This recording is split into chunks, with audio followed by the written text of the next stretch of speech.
There is a leftover sitting in your fridge right now that is quietly turning into something your body was never meant to eat. Not spoiled, not smelly, not obviously wrong in any way. It looks completely normal, it smells completely normal, and in about 20 minutes, you were probably going to microwave it for dinner. I'm Dr. Alan Marsh, and in the next few minutes, I'm going to walk you through 4 specific foods that change at a chemical and bacterial level the moment you reheat them, why 2 of them are linked to genuine long-term cancer risk, why 1 of them can put you in a hospital within hours, and why the 4th one has quietly caused outbreaks that most people have never even heard about. And stick around, because the 3rd food on this list is the one almost nobody warns you about, and it's probably in your fridge tonight. Let's set the stage first, because I want you to understand something that most nutrition content completely skips over. Cooking food isn't a one-time event where you flip a switch from raw to safe, and it just stays that way forever. Heating and cooling and reheating is a process, and at every single stage of that process, something is happening at a microscopic level. Bacteria are either dying or multiplying. Fats are either stable or breaking down into new compounds. Nitrogen-containing molecules are either staying put or transforming into something your body has to deal with. Most people think of their fridge as a pause button. It's not a pause button, it's a slow motion button. Things are still happening in there, just more slowly. And when you reheat, you're not just warming food up, you're restarting a chemical reaction that may have already been quietly building for hours. So let's start with food number 1, and I promise you this one is going to change how you order Chinese takeout for the rest of your life. Rice. Plain, ordinary, white rice. Here's what almost nobody tells you. Raw rice can carry a bacteria called Bacillus cereus, and here's the part that should genuinely concern you. This bacteria produces spores that survive the cooking process. Not the bacteria itself necessarily, the spores. Think of a spore like a bacterial seed, dormant, waiting, essentially indestructible by normal cooking temperatures. Once that rice is cooked and you leave it sitting out on the counter, even for what feels like a completely reasonable amount of time, those spores wake up and start multiplying. And as they multiply, they produce a toxin. Here is the part that catches people off guard every single time I explain this. Reheating the rice does not destroy that toxin. You can nuke that fried rice until it's steaming hot all the way through, and the bacteria might die, but the toxin they already made is heat stable. It survives. This is actually documented well enough in food safety literature that it has its own nickname among professionals: fried rice syndrome. People have ended up in the emergency room from leftover takeout rice that looked, smelled, and tasted completely fine. Now here's the thing about food safety information like this. Most people watch a video like this, nod along, maybe feel a little uneasy, and then completely forget about it by dinner time tonight. If any part of this is landing for you, do me a favor and hit that like button right now, because it genuinely helps this information reach the next person who's about to reheat a container of week-old rice without thinking twice about it. So does that mean you can never eat rice leftovers again? No. And this is where I want to be straight with you, because a lot of health content out there loves to turn every food into a villain without giving you the actual solution. The fix here isn't avoidance, it's timing.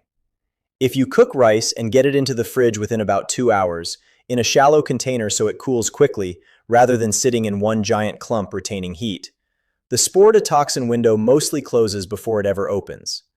The danger isn't reheating rice. The danger is reheating rice that already sat out too long before it ever got cold in the first place. Let's move to food number 2. And this is the one that tends to genuinely surprise people, because on the surface, it seems like one of the safest, most wholesome things you could possibly eat: potatoes. Yes, the humble baked potato. Here's the mechanism, and I want you to really picture this. Potatoes grow underground, in soil, which means they can carry spores of a bacteria called Clostridium botulinum. When you cook a potato, that heat isn't necessarily enough to eliminate those spores. Now here's where it gets dangerous. If you wrap that cooked potato in foil, which feels like the responsible, tidy thing to do, and then leave it at room temperature, even on the counter for what seems like a short window, you've just built a tiny sealed environment with almost no oxygen. And Clostridium botulinum loves an oxygen-free environment. It thrives there. It produces one of the most potent toxins known to science, the same toxin behind botulism poisoning. There was an actual documented outbreak traced back to foil-wrapped potatoes left out for roughly 2 weeks. But here's what should really concern you. Shorter windows than that have caused problems too. Reheating that potato afterward will not save you. Heat can kill some bacteria, but the toxin that's already been produced is a different story entirely. And depending on the specific toxin involved, it can be remarkably heat resistant in the kind of quick reheat most people actually do. So if potatoes are secretly one of the riskiest foods in your fridge, what should you actually be doing? Get them out of the foil and into the refrigerator quickly, uncovered or loosely covered so air can circulate, and treat that leftover baked potato with the same urgency you'd treat a piece of raw chicken. I know that sounds dramatic, coming from something as innocent looking as a potato, but the data backs it up. Now, before we get to food number 3, let's talk about something a little different, because this next one isn't about bacteria at all. It's about chemistry, and specifically, it's about a topic that touches almost every kitchen in the world: cooking oil. Here's a question I want you to actually think about for a second. When you fry something and there's leftover oil in the pan, what do you do with it? If you're like most people, you either pour it back into the bottle to use again, or you leave it in the pan for the next meal, because throwing away oil feels wasteful. I understand that instinct completely. But here's what's actually happening to that oil every single time you heat it past its smoke point, which for a lot of common oils sits somewhere around 375 degrees Fahrenheit. The molecular structure of the oil starts to break down. Repeated heating accelerates this dramatically, and one of the compounds that forms in that process has a name that sounds almost too technical to worry about: 4-hydroxy-2-trans-nonenal, or HNE for short. Researchers have linked elevated levels of this compound to increases in LDL cholesterol, the kind associated with heart disease, and it's part of a broader family of aldehyde compounds that some studies have connected to elevated long-term health risks, including cardiovascular disease and, in laboratory research, cellular damage that raises cancer concern.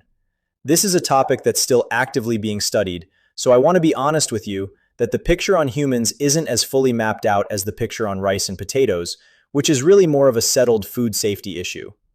But the trend in the research is consistent enough that I no longer reuse fry oil in my own kitchen, and most food scientists I've spoken with over the years feel the same way. Here's how you can actually tell if oil has gone past the point of safe reuse without needing a lab. If it's turned darker, thicker, gluey almost, or if it smells acrid instead of neutral, that's your signal. Fresh oil pours thin and smells close to nothing. Degraded oil is heavier, darker, and it lingers in the air in a way that fresh oil never does.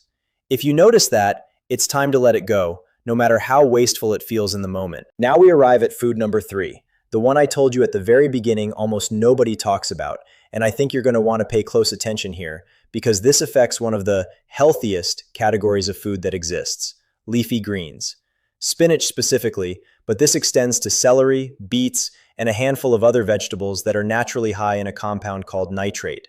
On its own, nitrate isn't the villain here, and I want to be very clear about that up front, because I don't want you walking away from this thinking your spinach salad is out to get you. The problem shows up under a very specific set of conditions. When cooked spinach sits out at room temperature for too long before it gets refrigerated, bacteria that are naturally present in the air and on kitchen surfaces can convert some of that nitrate into nitrite. Nitrite itself isn't necessarily dangerous in small amounts. Your body actually produces and uses some nitrite naturally. But under the right chemical conditions, nitrite can react with certain compounds called amines and form nitrosamines. And nitrosamines are a genuinely well-established concern in cancer research. This is part of why health authorities in multiple countries recommend not letting cooked leafy greens sit out for more than about 12 hours before refrigerating, and why quick cooling, ideally within 2 hours of cooking, matters so much. Now, I want to give you the fuller picture here, because I think it actually makes the situation more interesting, not less. Some food safety researchers have pushed back fairly hard on the idea that reheating leafy greens is inherently dangerous, and they raise a fair point. The enzyme needed to convert nitrate into nitrite in a fresh vegetable actually gets destroyed by cooking, so the real culprit isn't the reheating itself, it's contamination and improper cooling that happens in between. In other words, the danger window isn't the microwave. It's the hours your spinach spent sitting on the counter before it ever got near the microwave. So if you're someone who cooks a big batch of greens and gets them into the fridge quickly afterward, your actual risk here is genuinely low. But if you're someone who cooks dinner, leaves the extra spinach out on the stove while you eat, watch something on the couch, maybe forget about it entirely until an hour or two later, that's the pattern that turns an incredibly healthy vegetable into something worth being more careful with. If you've made it this far, I want you to notice something. Every single food on this list, rice, potatoes, oil, leafy greens, is something that gets marketed to us as either completely neutral or actively healthy. Nobody warns you about spinach the way they warn you about candy.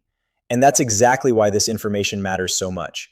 Because the foods that fly under the radar are the ones that quietly cause the most damage over time, precisely because we never think twice about them. If this is the kind of thing you want more of, go ahead and subscribe, because I cover topics like this: food, cancer risk, the everyday habits nobody questions, every single week.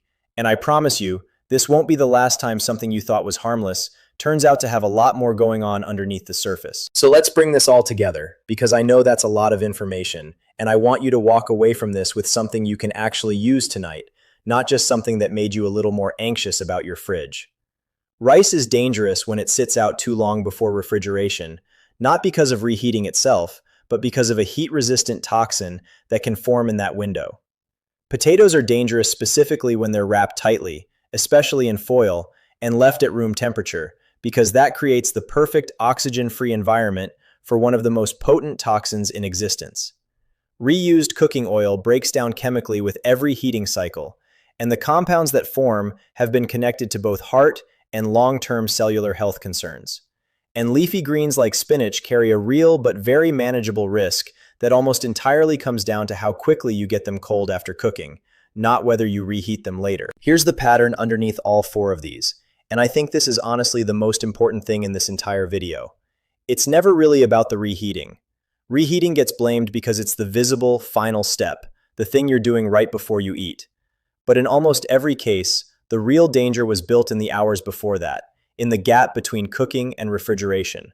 That's the part nobody's watching. That's the part that matters most.